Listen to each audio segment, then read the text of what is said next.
बिस्मिल्लाहिर्रहमानिर्रहीम। अस्सलाम वालेकुम दोस्तों, एक नई वीडियो के साथ हाजिर हैं। चले अपनी वीडियो स्टार्ट करते हैं। एक छोटी सी वीडियो है। कल कुछ तस्वीरें जो हैं वो JF-17 थंडर के ब्लॉक 3 के ऊपर आई। सोचा उनके बारे में आपके साथ कोई बातचीत कर लूं। ये कल तस्वीर मुझे मेरे भाई ने भेजी, मैंने देखी तो जो मेरा पहला रिएक्शन था इसके ऊपर, मैंने ये देखा कि इसके नोज कोन के पीछे जहाँ पे रेडार होता है वहाँ पे 3 लिखा हुआ है। तो मैंने कहा ये तो ब्लॉक 3 की तस्वीर है। उसके बाद अगर आप इसकी लैंडिंग लाइट्स देखें जो कि इसके लैंडिंग गियर के ऊपर नजर आ रही हैं, तो वो भी ब्लॉक 3 वाले जहाज के ऊपर जो है वो हमने मॉडिफाइड लाइट्स जो हैं वो लगाई हैं। ब्लॉक 1 और ब्लॉक 2 के ऊपर जो है वो दूसरी लाइट्स लगी हुई थी। ये वाली लाइट्स जो है इस ब्लॉक 3 के ऊपर जो लगाई गई हैं ये पावर एफिशिएंट है और कम पावर इस्तेमाल करके ये बेहतर आउटपुट जो है वो दे सकती हैं। उसके बाद इस जहाज के विंग टिप के ऊपर जो है वो PL-5 मिसाइल लगा हुआ है। ये शॉर्ट रेंज मिसाइल है, आपको पता ही है, डॉग फाइट के अंदर इस्तेमाल किया जाता है। फिर जो सबसे बड़ी चीज़ थी वो इस जहाज के ऊपर ये डुअल रैक वाले एक लॉन्चर के ऊपर 2 आपको SG-10 मिसाइल्स नजर आएंगे। अब यहाँ पे मुझे थोड़ा सा जो है वो हुआ कि SG-10 मिसाइल्स जो है वो पाकिस्तान अभी भी इस्तेमाल कर रहा है। खैर, हमने अगर परचेज किए हुए हैं तो उन्हीं को इस्तेमाल करेंगे हम। लेकिन मेरा ये ख्याल था कि पाकिस्तान एयरफोर्स जो है वो PL-15 मिसाइल को इसके ऊपर इंटीग्रेट करेगी। हो सकता है उन्होंने इंटीग्रेट कर लिया हो, लेकिन अभी तक उन्होंने जो है वो इसको रिवील नहीं किया। ये ब्लॉक 3 की पहली प्रॉपर तस्वीर जो है वो हमारे सामने आई है, जिसके अंदर जहाज पे कैमोफ्लेज पेंट जो है वो किया हुआ है उन्होंने, जो कि नॉर्मली हमारे तमाम JF-17 थंडर के ऊपर एक ही जैसा पेंट जो है वो हुआ हुआ है। किसी किसी JF-17 थंडर के ऊपर हम देखते हैं कि थोड़ा सा डार्कर पेंट जो है वो इस्तेमाल किया गया, लेकिन नॉर्मली तमाम JF-17 थंडर्स के ऊपर एक ही किस्म का पेंट जो है वो हमें नजर आता है। तो ये जो JF-17 थंडर का ब्लॉक 3 की तस्वीर कल सामने आई, उसके ऊपर हम देख सकते हैं कि एक हार्ड पॉइंट के ऊपर 2 SG-10 मिसाइल जो है वो लगे में हैं। ये चीज जो है ये पाकिस्तान एयरफोर्स के लिए बहुत ज्यादा बेनिफिशियल है। वो कैसे देखें, पाकिस्तान एयरफोर्स का जो इस वक्त स्पीयर हेड है ना एयर वॉरफेयर के अंदर या एयर डिफेंस के अंदर, वो है F-16 के ऊपर हार्ड पॉइंट्स जो है वो JF-17 थंडर से ज्यादा हैं। आपने कई F-16 की तस्वीरें देखी होंगी कि जिनके अंदर F-16 के ऊपर 4 AMRAAM और 2 साइड वाइंडर मिसाइल्स जो हैं वो लगे हुए हैं। देखें, अगर JF-17 थंडर एक लो कॉस्ट जहाज होते हुए, साइज के अंदर F-16 से छोटा जहाज होते हुए उसके जितने वेपन्स कैरी कर सकता है, तो ये JF-17 थंडर की एक बहुत बड़ी कामयाबी है कि वेपन्स कैरिंग कैपेबिलिटी के अंदर JF-17 थंडर F-16 को मैच कर रहा है। ये कैपेबिलिटी हमारे ब्लॉक 1 और ब्लॉक 2 के JF-17 थंडर्स के अंदर अगर नहीं थी और JF-17 थंडर के ब्लॉक 3 के अंदर ये कैपेबिलिटी हमें मिल गई है, तो आप कह सकते हैं कि JF-17 थंडर का जो ब्लॉक 3 है वो कुछ मामलात के अंदर आपके F-16 से बेहतर हो जाता है। सबसे पहले तो जो आपकी वेपन्स कैरिंग कैपेबिलिटी है JF-17 थंडर की और F-16 की, वो बराबर हो जाती है। आपका JF-17 थंडर भी 4 BBR मिसाइल्स लेके जा सकता है एक सॉर्टी के अंदर और 2 शॉर्ट रेंज के डॉग फाइट के लिए मिसाइल्स लेके जा सकता है। सेम कैपेबिलिटी आपके F-16 के अंदर है। तो जो पायलट का टाइम ऑन स्टेशन है वो आपका बढ़ जाएगा। पायलट जब तक ये चारों मिसाइल कंज्यूम नहीं कर लेता और उसके पास एयर रिफ्यूलिंग प्रोब है और वो अपने आप को रिफ्यूल करवा सकता है, तो वो ज्यादा देर तक जो है वो हवा में रह सकता है। F-16 के अंदर बेसिकली आपको एक एडिड फैसिलिटी मिल जाती है कि उसके ऊपर आपके पास कन्फॉर्मल फ्यूल टैंक्स हैं।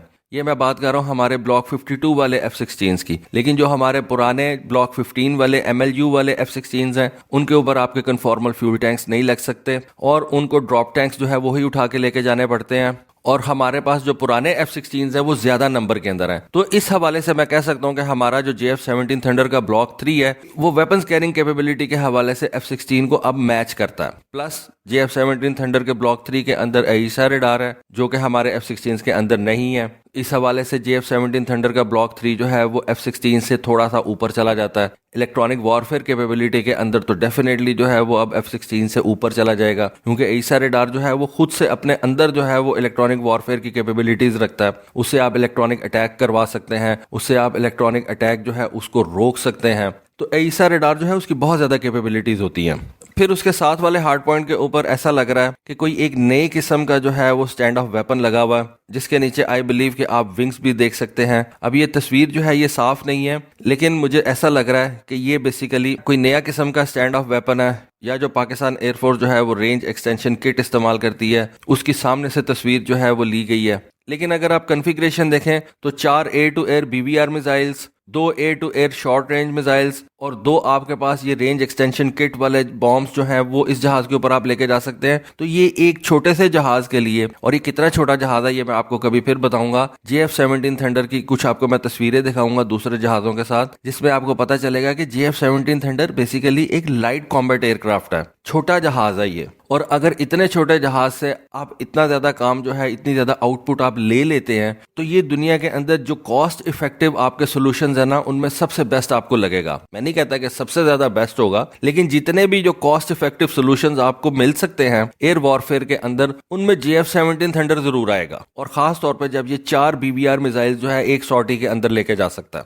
फिर उसके बाद एक तस्वीर के अंदर हम देख सकते हैं कि इसके पायलट ने एक खास किस्म का हेलमेट पहन रखा है। अगर आप गौर से इस तस्वीर के अंदर देखें तो आपको इस जहाज की वर्टिकल टेल भी नजर आएगी, और उसके ऊपर आपको रेडार वार्निंग रिसीवर्स नजर आएंगे, जो कि सिर्फ अभी JF-17 थंडर के ब्लॉक 3 के ऊपर लगे हुए हैं। इससे ये बात कंफर्म हो जाती है कि ये JF-17 थंडर का ब्लॉक 3 है, जिसकी आपको तस्वीर नजर आ रही है। और इस तस्वीर के अंदर जो पायलट ने हेलमेट पहना हुआ है, ये बेसिकली जो हेलमेट है ये हेलमेट माउंटेड डिस्प्ले के साथ आता है। जिस तरह से आपके ब्लॉक 52 के F-16 के अंदर जो हेलमेट्स हैं उनको आप इसके बराबर जो है वो समझ सकते हैं। प्लस इस तरह का हेलमेट जो है आपने यूरोफाइटर टाइफून के पायलट्स को पहने देखा होगा। तो लगता ऐसे है कि सेम टेक्नोलॉजी जो है वो चाइना ने इस्तेमाल की है इस हेलमेट की तैयारी में, जो कि यूरोफाइटर टाइफून के अंदर इस्तेमाल की गई है। फिर इसके कॉकपिट की आपको तस्वीर नजर आती है, उसमें जो सबसे बड़ा जो विजिबल आपको चेंज नजर आता है वो इसका हड है। ये जो ब्लॉक 3 का हड है, इसको बेसिकली अब वो स्मार्ट हड बोल रहे हैं। और इसमें आप देख सकते हैं कि इस हेड के नीचे जो आपको एक और MFD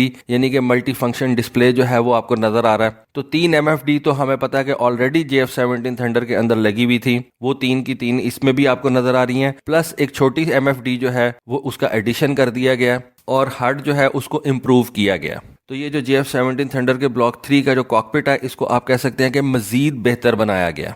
फिर जो सबसे बेहतर तस्वीर आपको जिस एंगल से नजर आएगी वो ये वाला एंगल है। यहाँ पे आप देख सकते हैं कि इसके ऊपर एक एयर रिफ्यूलिंग प्रोब जो है आपको नजर आ रहा है। खैर मेरे लिए तो ये कोई बहुत बड़ी चीज नहीं है, लेकिन क्योंकि इसके ऊपर बहस इतनी ज्यादा हो जाती है तो ये मेंशन करना भी जरूरी है कि जी ये इसके ऊपर एयर रिफ्यूलिंग प्रोब लगा हुआ है। तो अगर इसके ऊपर एयर रिफ्यूलिंग प्रोब लगा हुआ है तो आप इससे जो है वो एयर के अंदर इसको रिफ्यूल भी कर सकते हैं। एनीवे ये कोई बहुत बड़ी कोई चीज नहीं है जो ये इससे पहले नहीं होती, क्योंकि पाकिस्तान एयरफोर्स का ये जो जहाज है ये मॉड्यूलर है। इसके ऊपर आप ये एयर रिफ्यूलिंग प्रोब लगा भी सकते हैं, इसको हटा भी सकते हैं। फिर ये एक वर्कर है, एक टेक्नीशियन है जो इसके रेडार के ऊपर काम कर रहा है। ये इसके रेडार वाला हिस्सा है जिसके ऊपर ये जो है वो कुछ वर्किंग कर रहा है।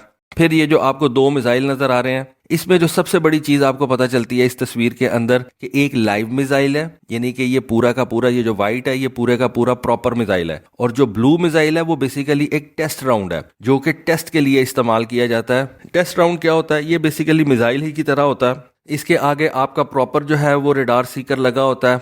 सारी की सारी इसके अंदर मशीनरी जो है वो फिट होती है जिस तरह से एक नॉर्मल मिसाइल के अंदर होती है। इसका वेट जो है वो नॉर्मल मिसाइल जितना होता है, लेकिन इसके अंदर सिर्फ जो है ना वो रॉकेट इंजन नहीं लगा होता।